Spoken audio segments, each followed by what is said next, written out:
Time now to meet this week's special guest on the Sitake Show. And after leading BYU in receptions and receiving yards in each of the last 2 seasons, he is atop the Cougars' reception chart yet again. He is junior tight end Matt Bushman.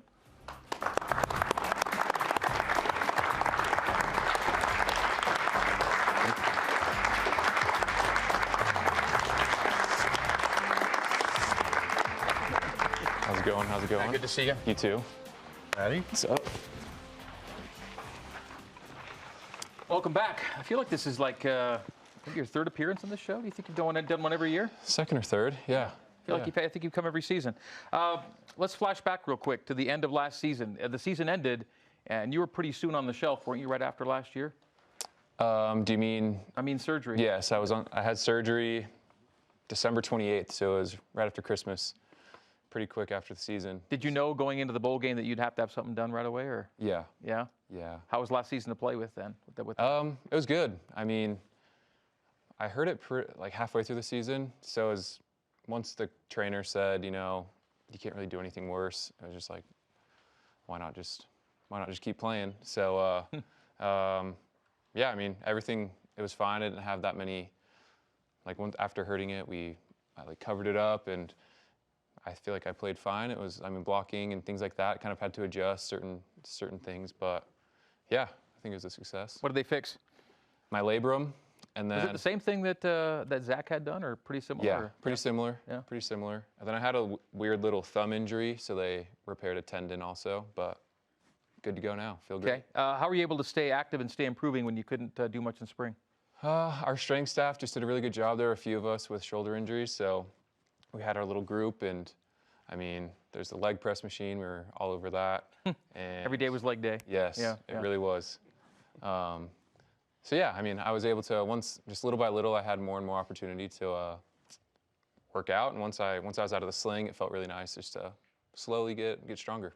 Kalani, how much do you sweat these off-season situations when you got a bunch of guys going in to have stuff as soon as the season's over? I'm not really worried about it because I know the work ethic that Matt has, and I think he's downplaying it a lot. You know, the season, he was in a lot of pain and just didn't ever complain about it, and you could see it in his face, you could see it in practice, but he never complained about it. And teammates, the reason why fans don't know about it is because he never made it a big deal, and he would catch balls and get hit and make blocks and then come to the side and his arm would be completely dead. And this guy's a trooper, you know, so I know he's not going to really want me to say much, but he's one of the toughest guys I know, because nobody knew how bad it was really hurting him. And the fact that it was just like, oh yeah, we can't hurt anymore, but it'll be really painful is what the doctors told me.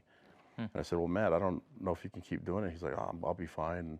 And sure enough, he just forgot about it because he just never made it a big deal. And then afterwards, he had the surgery, and I just know he's going to work hard, and it would never be a problem. And so I'm just glad that he's back on the team. But his leadership and his style and the toughness that he has, it's something that really can't be matched out there. How much of a relief was it to get back out and not have that same pain you did all last year? Oh, it felt great. I mean, just to have the strength in both arms, not have to worry about, I mean, there are times in practice you're falling to the ground after a catch, and I'm like having to roll or just like do this weird barrel roll just so I wouldn't land on my shoulder. So I feel really good.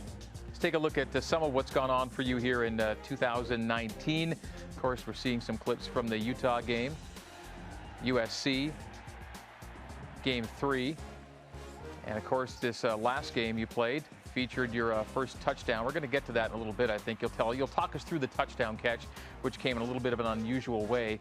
Let's maybe get to it right now. The first touchdown was not maybe exactly how it was drawn up, right? No, not at all.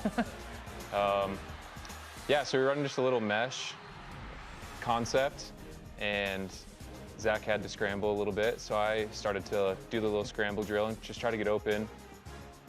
27 made a good play on the ball, and I thought for sure it was intercepted, and then somehow the ball was just placed right in front of me. So you'll take it. I'll take it. Wasn't the best. Like it to come in a closer game, maybe. Yeah, but either way, it's your first touchdown of the year. Maybe you could. You talked about Zach and what he had done. How's the kid looking to you? I call him a kid. He's in his 2nd season as a starter now. I think he's looking really good. I mean, he's definitely the most accurate quarterback I've ever caught from. Just he really prides himself on that, just being really accurate. He doesn't like making mistakes, so he prepares really well, really smart, and yeah, I love catching balls from him. Kalani, the catch you made off the tip drill there, if you will, kind of highlights what Coach Grimes likes to call ball skills, and Matt's got a lot of them, right? Matt probably has the best ball skills I've ever seen in football, and you see it in games, but there's some ridiculous catches he makes in practice. I mean, scouts have talked to me about it. They see some of you're not supposed to be able to make these type of catches, and when most people just try to touch the ball, he actually grabs them, and so you just don't get to see a lot of it because our quarterback is actually most of the time accurate. But if you see Matt, the way he plays the game, when the ball's not in his hands, the way he runs his routes, USC game, he was able to open up so many other receivers because the things he's able to do in Tennessee when people are bracketing him, and just does his job, and it creates more plays for others. And that he just is a big part of our offense, a big part of our success. And then that throw in blocking for the running backs, this guy does it all. Hey, Matt, when you look at the 2-2 start to the year, 4 P5s, 3 ranked teams, what do you make of 2-3 through 4? I mean, I'm a little disappointed. I think we could have definitely competed better with the 2 games that we lost. I mean, we had a lot of mistakes those games, and that ended up making us lose. I mean, on offense, we had a lot of turnovers, and it was pretty unfortunate. But sometimes you just think, man, like these are some really good teams that we're playing against. A lot of people probably thought we wouldn't.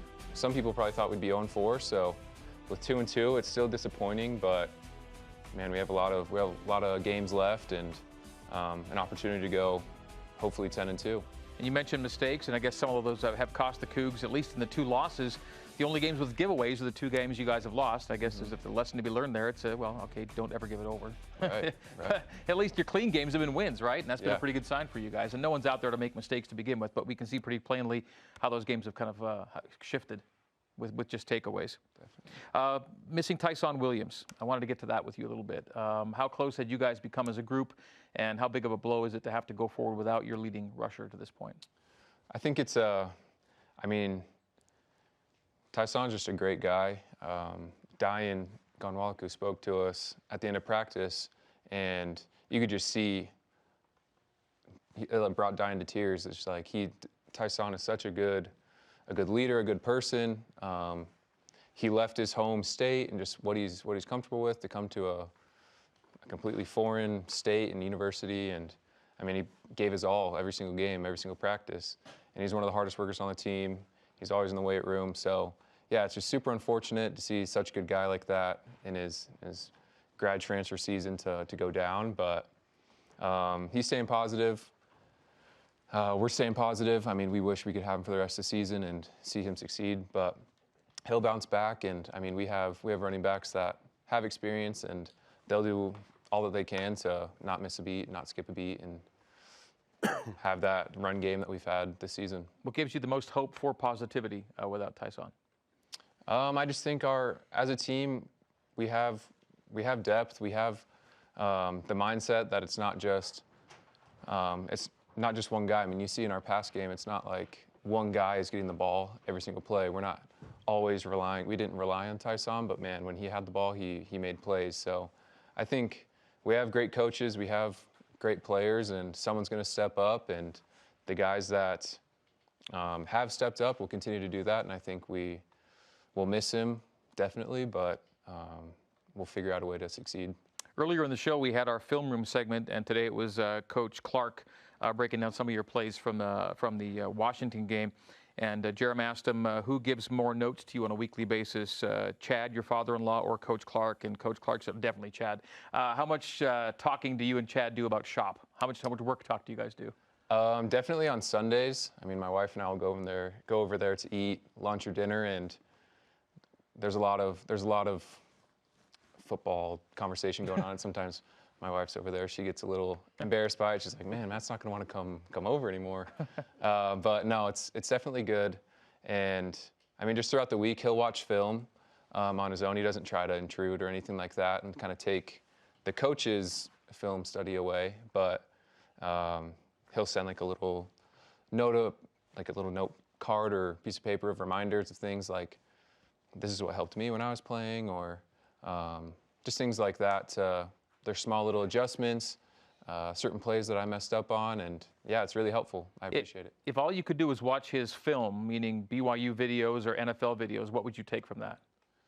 That he had passion for the game and that he made plays. He made plays when his name was called.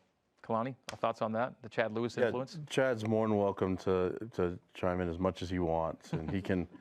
I think we have an administration that's different, you know, with Tom Homo and Chad Lewis and Lee Johnson. Those guys have been in the NFL and been through all that, and so I try to encourage as much talking as possible, and it kind of helps us if it's your son-in-law that you're speaking to. So Chad's more than welcome to do it, and I'm just excited that you know, Matt has found his love of his life in Emily, and so they're going to have wonderful kids, and they're going to be great volleyball players and football players for BYU in the future.